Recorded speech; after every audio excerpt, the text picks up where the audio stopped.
L'eau, on la côtoie tous les jours à Marseille, surtout pendant nos pratiques sportives. Entre mer, calanques, rivières. Et pourtant, son cheminement reste méconnu. Olivier, il faut que j'aille rentrer ma bande là. Bah, rentrer du parc, il y a une fontaine si tu veux. C'est quand même fou qu'il y ait de l'eau comme ça. T'imagines, elle parcourt des kilomètres et des kilomètres depuis les Alpes pour arriver jusqu'ici. En plus, moi, ce que je trouve incroyable, c'est juste derrière, il y a la sortie de l'Uvonne. Et à l'époque, les Marseillais, ils avaient que ça pour boire, quoi. Alors que là, quand tu regardes, c'est juste un filet d'eau en fait. Bah, franchement, ça donne envie de comprendre comment ça fonctionne maintenant. Ça tombe bien parce qu'avec les activités du club alpin, on peut un peu voir tout son cheminement. Ça te dit d'aller voir? Hein, tu crois que tu pourrais me montrer un peu? On va en spéléo voir les sources de l'Uvonne. Allez, c'est parti, Irène. Allez.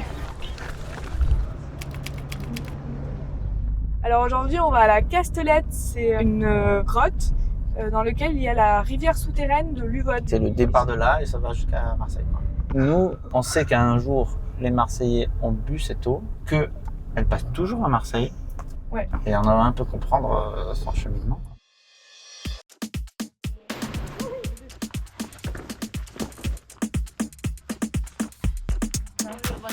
Aujourd'hui, on va faire cette exploration pour aller donc découvrir la ressource en eau souterraine, une des ressources en eau souterraine de la Sainte-Baume.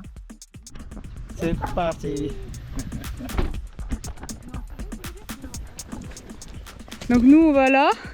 Et là, il y a les sources de l'Uvonne. On n'est pas trop loin là, du coup, ça va. Non, on non. n'est pas perdu, hein, Irène. Non, putain, tu vas perdu. Avec ton matériel, c'est le même que celle de cas. Hop. Bah, tout le monde a un baudrier très simple. Il y a les deux cuissards qui vont d'avant et le cuissard qui passe derrière. Donc on met chaque jambe d'un côté et puis on va venir les relier avec les mousquetons et ma vaisselle. On met pas les jambes d'abord? Non, mais d'abord, attends, j'explique tout le matériel. A few moments later. Moi, j'y vais en premier, comme ça, je les réceptionne. Et toi, tu vas aller en bas pour contrassurer et moi, je réceptionne les gens et je vais les assiste aussi, et puis Léo. Super. Ça va. Adieu, Irène. Adieu. Bon, on prend la corde ici avant de se mettre dans la partie, on va dire.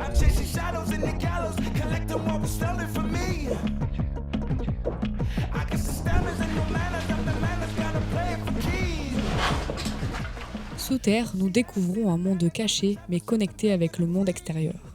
En France, la majorité de l'eau consommée dans les villes provient des eaux souterraines. Alors, quoi de mieux que la spéléo pour aller voir à quoi elle ressemble? Ça, c'est la méduse. Vous voyez, on voit la corde jusqu'en haut. On va monter. On va monter là? Ouais. Ok. On n'a pas besoin de mettre les trucs au pied. Carlos, il va falloir apprendre à monter. Ouais, là-bas. Ah oui, parce que là...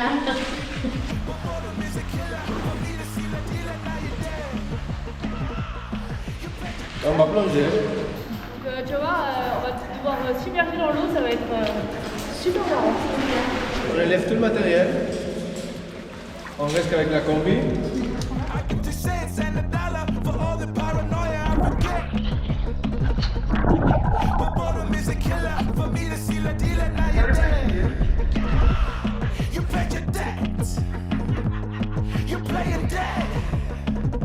Je suis pas claustro, mais... On a pour 20 minutes à traverser tout ça.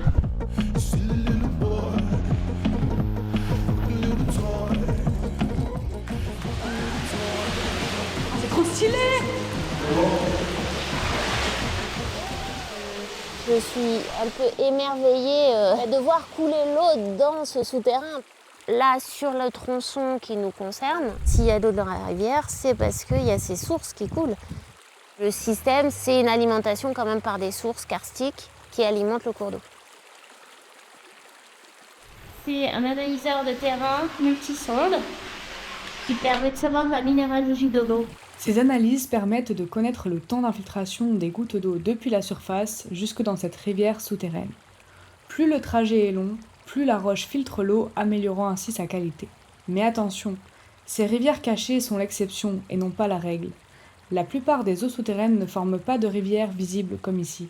Elles avancent lentement, goutte à goutte, entre les grains de sable ou à travers les fissures des roches. Pas de courant rapide, ni de cavernes spectaculaires, mais un rôle essentiel. Elles stockent l'eau douce. Ça a plusieurs visages.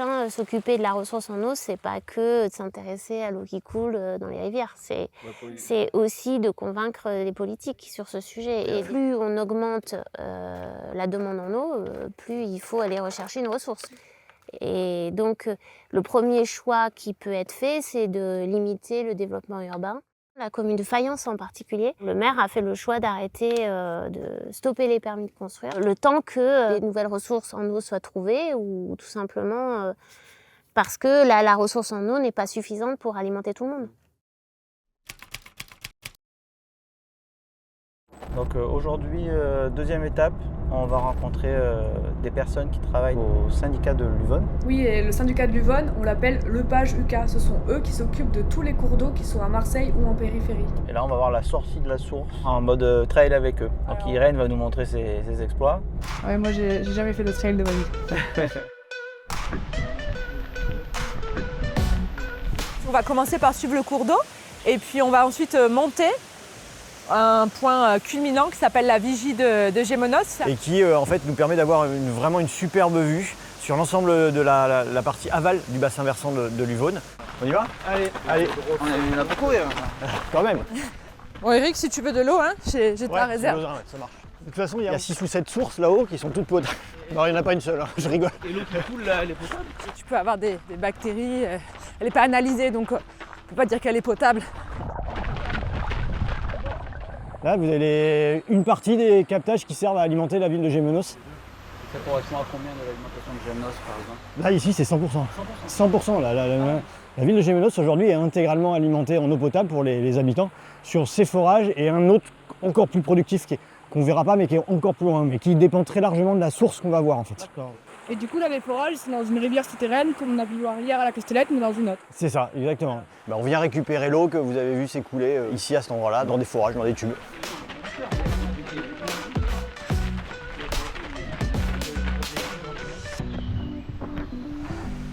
Donc ça, c'est la cascade de Tuf. Où tu as effectivement une eau, ce que j'ai dit tout à l'heure, qui est chargée en carbonate de calcium, et avec des algues et des végétaux comme les mousses. Ça forme en fait une roche qu'on appelle le tuf, qui a été utilisée pour de la construction, mais qui en dehors de la construction sert surtout de forme insolite, quoi. Et du coup, c'est exactement comme les concrétions qu'on peut voir dans des grottes, mais à l'extérieur. C'est ça, exactement. Ouais, c'est le début en fait d'une formation intérieure d'une grotte. Oh là là, c'est vraiment super que ça coule comme ça. Ouais, là, elle est à un peu plus de 200 litres seconde. Eric, il reconnaît le débit au bruit de l'eau en fait. Il sait que ça fait tel bruit, telle intensité. De suite, je sais.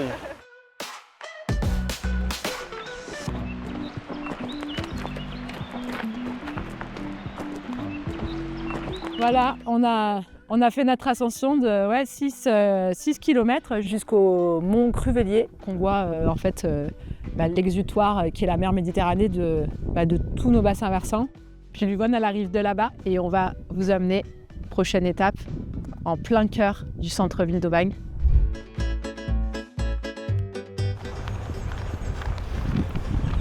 Eric, viens faire ta barre un peu là. Oh, putain, étirement d'après trail les gars. Tu peux pas mettre ta jambe? Moi je vais me faire les adducteurs. Hein. Ah ouais, c'est quoi? Non. Mais je bouge plus. Il y a quelqu'un là pour me décoincer? Quand on a fait les premiers diagnostics multi-enjeux en fait de l'Uvonne et qu'on a fait des concertations, les gens ce qu'ils voulaient c'était des cheminements à bord d'Uvonne. Alors que en fait notre concertation elle portait sur la restauration des milieux aquatiques, sur les enjeux de l'eau. Et finalement on arrive maintenant à faire des projets qui répondent un peu à tout ça. Ça, c'est un site qu'on est en train de restaurer aussi, qui va devenir un site de pause, de repos pour les habitants. On a créé en fait un méandre qui va vraiment permettre à l'eau de déborder préférentiellement à cet endroit-là.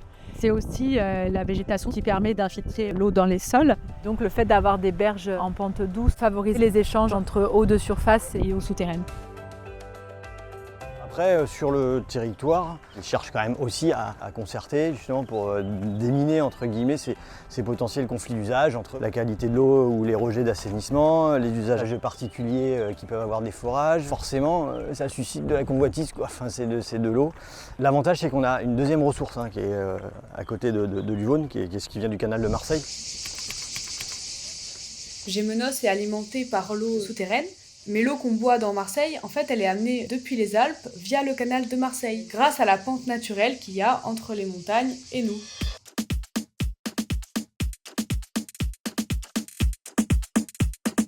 Le canal de Marseille il a été construit il y a 180 ans. On était au début de l'ère industrielle et Marseille ne pouvait pas se développer puisque nous n'avions pas de ressources en eau douce suffisantes dans la région. Et aussi, il me semble que l'eau de Marseille, qui est vue par tous les habitants, c'est une des eaux qui a une des meilleures qualités. Aujourd'hui, dans l'actualité, on entend beaucoup des problèmes de qualité d'eau. Précédemment, c'était les problèmes de nitrates ou de pesticides. À Marseille, on a la chance d'être alimenté par la Durance. La Durance, elle vient des Alpes, elle est naturellement protégée de pas mal d'actions de l'homme, ce qui fait qu'aujourd'hui, effectivement, Marseille a la réputation d'avoir une des meilleures eaux de France. Fédération de spéléologie, vous intervenez avec la Société des eaux de Marseille, dans quel cadre? Nous accompagnons les équipes de la SEM quand ils mettent en chômage des canaux souterrains d'adduction d'eau pour maintenir une communication avec l'entrée et la sortie du tunnel sur des longueurs qui peuvent être plurikilométriques. Tout l'enjeu de la spéléologie, qui n'est pas simplement un sport, mais qui est aussi une démarche scientifique, ça permet d'amener des connaissances aux acteurs du territoire qui sont en charge de la gestion de la ressource en eau.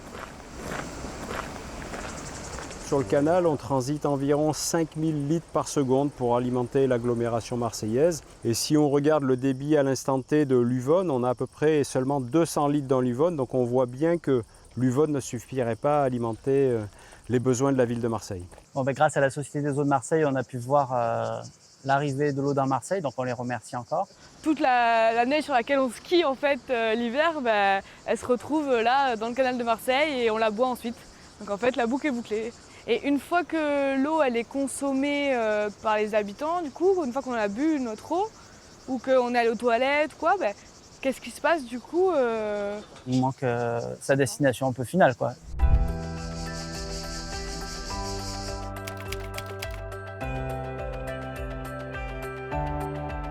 Est-ce que vous pouvez un peu nous expliquer comment a été conçu le réseau d'assainissement? Alors, en 1887, Marseille a été sous la menace d'épidémie. Le maire de Marseille de l'époque a décidé de lancer un plan d'assainissement. 20 gros collecteurs ont été construits et un émissaire de 12 km qui va traverser Marseille du nord au sud.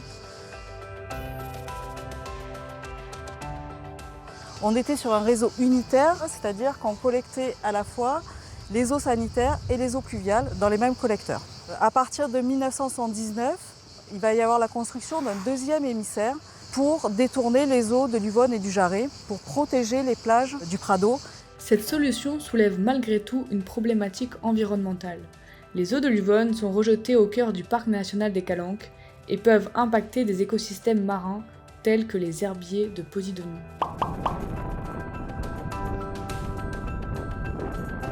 Quels sont les principaux défis pour l'assainissement aujourd'hui à Marseille? Le principal défi, c'est l'adaptation au changement climatique.